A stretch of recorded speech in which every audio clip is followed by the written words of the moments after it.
శ్రీమాత్రే నమః. మిత్రులందరికీ శుభోదయం. ఈరోజు శ్రీ క్రోధనామ సంవత్సర చైత్ర బహుళ అమావాస్య బుధవారం. ఈరోజు అమావాస్య ఉదయం 8:57 వరకు ఉంది. తదుపరి వైశాఖ శుద్ధ పాడ్యమి. ఈరోజు భరణి నక్షత్రం మధ్యాహ్నం 2:02 వరకు ఉంది. తదుపరి కృత్తిక.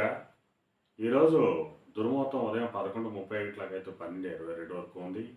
వజ్యం రాత్రి 1:30 3:06 వరకు కూడా వజ్యం ఇవ్వడం జరిగింది. ఈరోజు పంచాంగరీత్యా ఈ రకమైనటువంటి ఫలితాలు గోచరిస్తున్నాయి. అలాగే ఈరోజు మే 8వ తారీఖు 2024 తేదీ బుధవారం. ఈరోజు నక్షత్రాలైనటువంటి భరణి కృత్తిక నక్షత్రాలు ఎవరికి తారాబలం కుదురుతుందో మనం పరిశీలించినట్లయితే రోహిణి, హస్త, శ్రవణం ఈ నక్షత్రంలో జన్మించినటువంటి మన మిత్రులందరికీ కూడా ఈరోజు నక్షత్రం అయినటువంటి భరణి కృత్తిక నక్షత్రాలు అనుకూలంగా ఉంటాయి. అందువల్ల ఇప్పుడు చెప్పుకున్నటువంటి నక్షత్ర జాతకులందరికీ ఈరోజు శుభకరంగా ఉండే అవకాశం ఉంది. అలాగే ఈరోజు రాశిఫలం మనం పరిశీలించినట్లయితే మేషరాశిలో జన్మించిన వాళ్ళకి ఈరోజు సామాన్యంగా ఉంటుంది, ఆరోగ్యం చేకూరుతుంది. వృషభ రాశిలో జన్మించిన వాళ్ళకి అతి సామాన్యంగా ఉంటుంది, ఆరోగ్యభంగా ఏర్పడుతుంది, కార్యాటంకాలు ఏర్పడేటువంటి అవకాశం ఉంటుంది. మిథున రాశిలో జన్మించిన వాళ్ళకి చేసేటువంటి వ్యాపారాల్లో లాభాలు ఆర్జిస్తారు.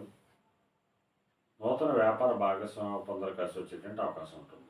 కర్కాటక రాశిలో చెందిన వాళ్ళకి ఉద్యోగస్తులకి ప్రమోషన్ కానీ ఇంక్రిమెంట్లు కానీ వచ్చేటువంటి అవకాశం ఉంటుంది. నిరుద్యోగులకి ఉద్యోగ అవకాశాలు పెరిగేటువంటి అవకాశం ఉంటుంది. సింహరాశిలో జన్మించిన వాళ్ళకి పితృరాజధానికి సంబంధించిన శుభవార్తలు వింటారు. పితృవర్గీయులతో ఉన్నటువంటి విభేదాలు అన్నీ కూడా తొలగిపోయేటువంటి అవకాశం ఉంటుంది. కన్యారాశిలో జన్మించిన వాళ్ళకి అతి సామాన్యంగా ఉంటుంది, కార్యాటంకాలు ఏర్పడతాయి, ఆరోగ్యభంగా ఏర్పడేటువంటి అవకాశం ఉంది. తులారాశిలో జన్మించిన వాళ్ళకి ఈరోజు ధనాదాయం బాగుంటుంది, కళత్రపూర్వక ధనలాభం కలుగుతుంది. ఒక స్త్రీ వలన ధనాదాయ వనరులు పెరిగేటువంటి అవకాశం ఉంటుంది. వృశ్చిక రాశిలో జన్మించిన వాళ్ళకి అంతర్గత బహిర్గత శత్రువుల వలన అనేక ఇబ్బందులు ఎదుర్కొనే అవకాశం ఉంది. అందువలన శత్రువుల పట్ల అప్రమత్తంగా ఉండవలసిందిగా మనకు శాస్త్రీయంగా తెలియజేయడం జరుగుతుంది. ధనురాశిలో జన్మించిన వాళ్ళకి సంతానానికి సంబంధించిన శుభవార్తలు వింటారు. వారికి సంబంధించి తీసుకున్న నిర్ణయాలన్నీ కూడా ఈరోజు సఫలమయ్యేటువంటి అవకాశం ఉంది. మకర రాశిలో జన్మించిన వాళ్ళకి ఆకస్మిక ప్రయాణాలు చేయవలసిన అవసరం ఉంటుంది. అటువంటి ప్రయాణాల్లో ప్రమాదాలు ఉంటాయి కాబట్టి తగిన జాగ్రత్త తీసుకోవాల్సిందిగా శాస్త్రీయంగా తెలియజేయడం జరుగుతుంది. అలాగే కుంభరాశిలో జన్మించిన వాళ్ళకి పరాక్రమంతో ఆదాయ వనరులు ఏర్పడతాయి. సంఘంలో గౌరవ మర్యాదలు, పేరు ప్రతిష్టలు పెరిగేటువంటి అవకాశం ఉంటుంది. మేనరాశిలో జన్మించిన వాళ్ళకి ఆదాయ వనరులు పెరుగుతాయి. నూతన వ్యాపార భాగస్వామ్య ఒప్పందాలు కలిసి వచ్చేటువంటి అవకాశం ఉంటుంది. ఈరోజు ద్వాదశ రాశి యొక్క ఫలితాలు ఈ రకంగా తెలియజేయడం జరిగింది. అలాగే ఈరోజు సమస్త ఆయిల్ వ్యాపారంగా ఉన్న వాళ్ళకి కానీ, పాత్రలు వ్యాపారం చేసిన వాళ్ళకి కానీ, బంగారు వర్తకులు కానీ, బంగారాభరణాలు తయారు చేసిన వాళ్ళకి కానీ, శానిటరీ వర్తకులు కానీ, సిమెంట్ వర్తకులు కానీ ఈరోజు మిక్కిలి శుభదాయకంగా లాభదాయకంగా అవకాశం ఉంది.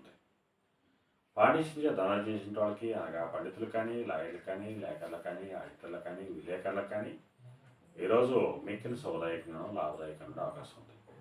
అలాగే ఈరోజు బుధవారం, అందువలన ఆ అయ్యప్ప స్వామిని, మణికంఠ స్వామిని ఆరాధించిన, స్వామిని అభిషేకించిన సర్వశుభాలు కలుగుతాయని చెప్పి శాస్త్రీయంగా తెలియజేయడం జరుగుతుంది.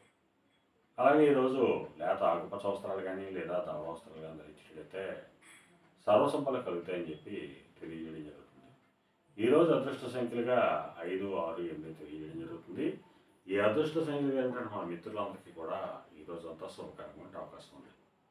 అలాగే మళ్ళా ఇప్పుడు శుభోదయం కార్యక్రమంలో మళ్ళా కలుసుకుందాం. అంతవరకు మన మిత్రులందరికీ మరొకసారి శుభోదయం. ఇట్లో మీ పెద్ద బాబు సిద్ధాంతి గొల్లల మామిడి.